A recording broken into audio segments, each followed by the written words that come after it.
በስመ አብ ወልድ ወመንፈስ ቅዱስ አሐዱ አምላክ። ተወዳጆች እንደምን አላችሁ? በያላችሁበት ሰላም እግዚአብሔር ከእናንተ ጋር ይሁን። ይህ ሰዋስው ሚዲያ የዩቲዩብ ቻናላችን ነው። እንኳን ለጌታችን ለመድኃኒታችን ለኢየሱስ ክርስቶስ የልደት በዓል በሰላም አደረሳችሁ። ዛሬ የምንመለከተው ጌታችን አምላካችን መድኃኒታችን ኢየሱስ ክርስቶስ ታኅሳስ 29 ቀን ተወለደ።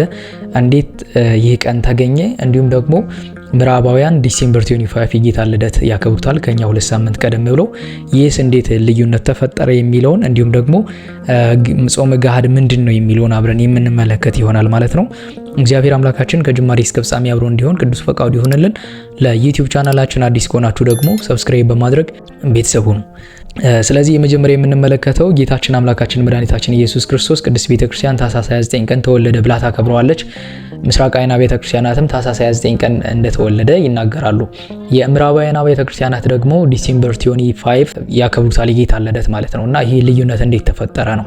የመጀመሪያው ግን ጌታችን አምላካችን መድኃኒታችን ኢየሱስ ክርስቶስ ታኅሳስ 29 ቀን እንደተወለደ መጽሐፍ ቅዱስም አይነግረንም።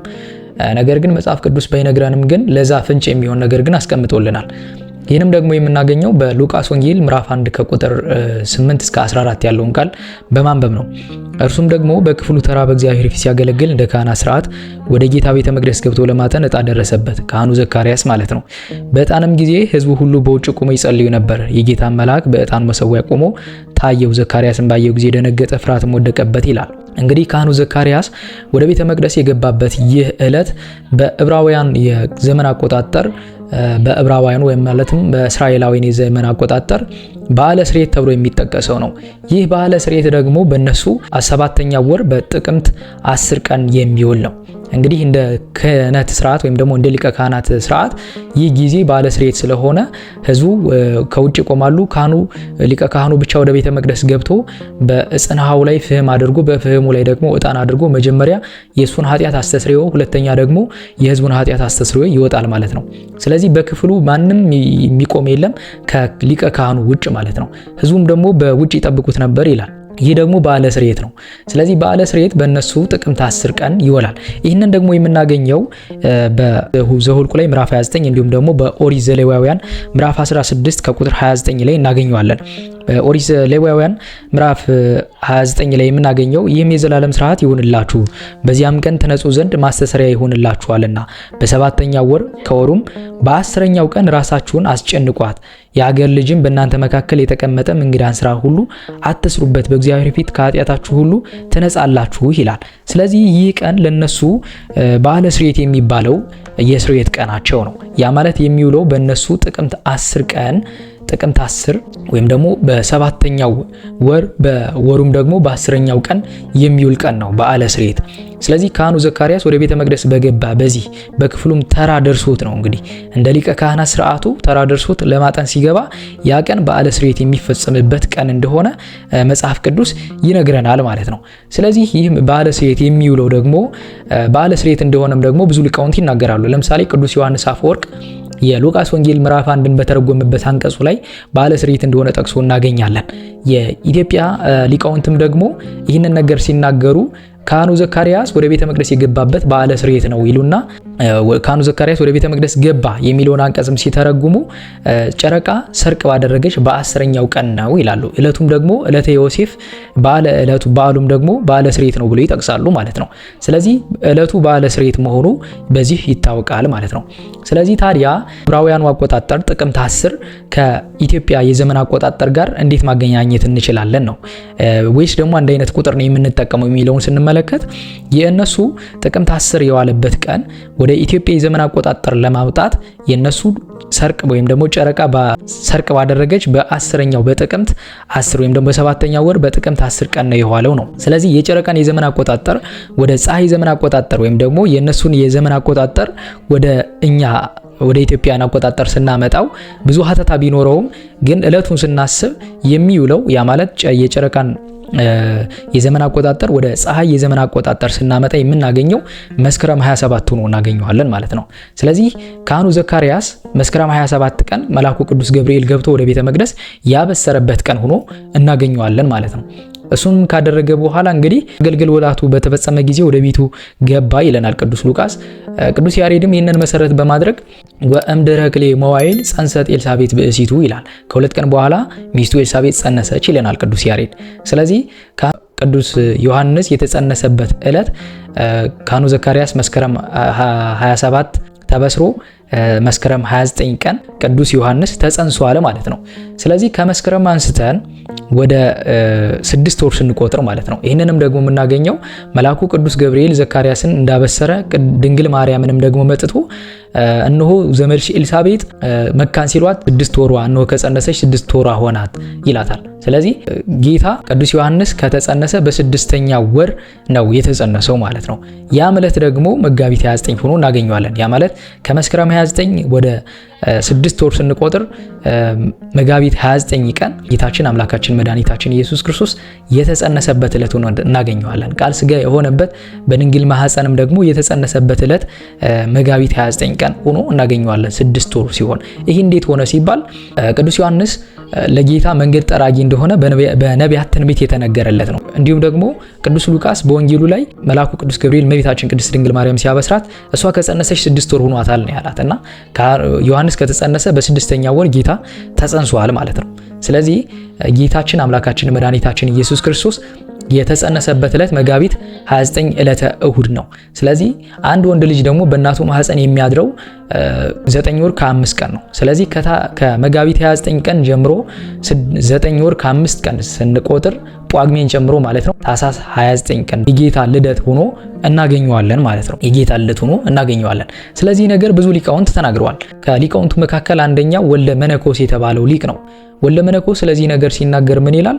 ጌታችን አምላካችን መድኃኒታችን ኢየሱስ ክርስቶስ ይላል ጌታችን አምላካችን መድኃኒታችን ኢየሱስ ክርስቶስ ይላል ማክሰኞ ዕለት ታኅሳስ 29 ቀን ተወለደ። 5500 ዘመን ሲፈጸም በታኅሳስ 29 ዕለት ማክሰኞ ዕለት እንደተወለደ ይናገራል። ሌላኛው ሊቅ ደግሞ ሰዒድ ወልደ በጥሪቅ የሚባለው ሊቅ ነው። ሰዒድ ወልደ በጥሪቅ ደግሞ ሲናገር ጌታችን አምላካችን መድኃኒታችን ኢየሱስ ክርስቶስ ሄሮድስ በነገሰ በ33ኛ ዓመቱ በዕለተ ማክሰኞ ታኅሳስ 29 ቀን እንደተወለደ ይናገራል። ሌላኛው ሊቅ ደግሞ ጊዮርጊስ ወልደ አሚድ ነው። ጊዮርጊስ ወልደ አሚድ ሲናገር ደግሞ ምን ይላል?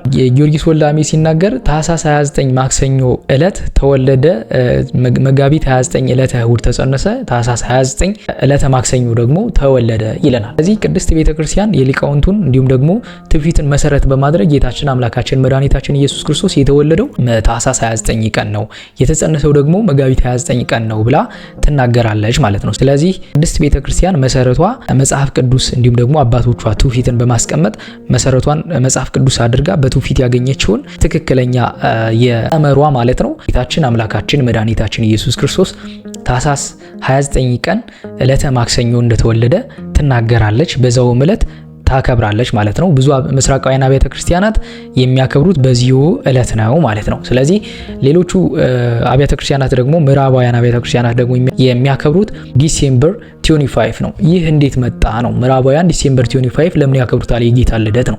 ብዙ ምክንያቶች ይጠቀሳሉ። ከምክንያቶቹ መካከል አንደኛው ግን በዓላቸውን በአዲሱ ዓመት ለማድረግ ነው። ማለት ከአዲሱ ዓመት ጋር የጌታ ልደት ለማስተባበር ነው ተብሎ ይታሰባል።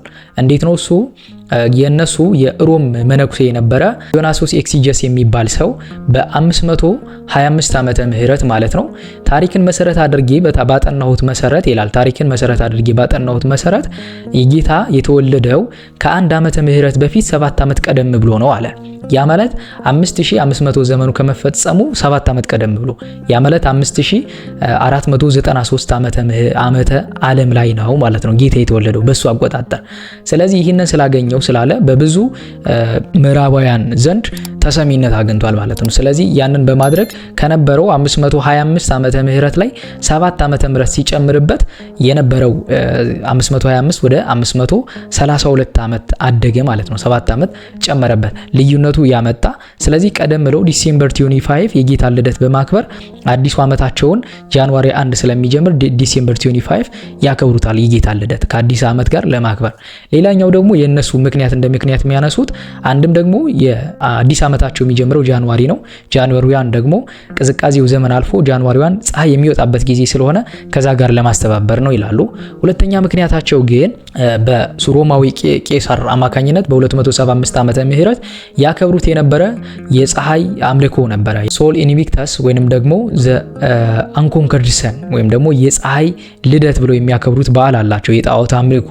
ስለዚህ በዛ ቀን ዲሴምበር 25 ያከብሩት ስለነበረ ብዙ ምዕራባውያን ደግሞ የክርስትና እምነት ሲቀበሉ ወይም ደግሞ የፀሐይን ተፈጥሯ ፀሐይ ወደ እውነተኛው ፀሐይ ጽድቅ ወደ ኢየሱስ ክርስቶስ እምነት ሲመለሱ ያን በዓል ብዙ ልማድ ስለነበረባቸው ልማዱ ስላለቀቃቸው የጣዖት አምልኮ ልማድ ስላለቀቃቸው በዛን ቀን የጌታ ልደት ቢያከብሩት ይተዋቸዋል ተብሎ ስለታሰበ በዲሴምበር 25 የጌታ ልደት ያከብሩታል ማለት ነው።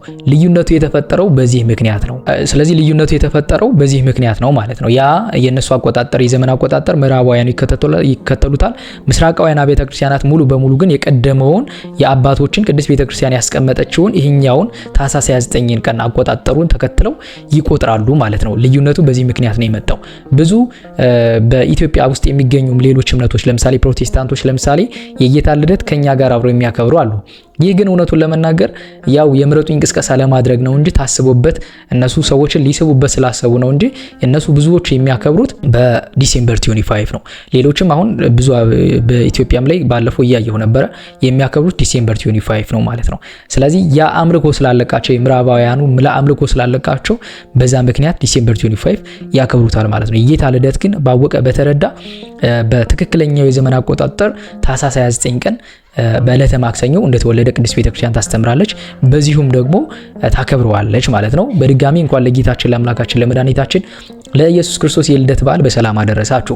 ሌላኛው ጥያቄ ደግሞ አብሮ የሚነሳው ገሃድ ነው። ጾመ ገሃድ ጥምቀትና ገና ሲመጣ የሚነሳው ጾመ ገሃድ ነው።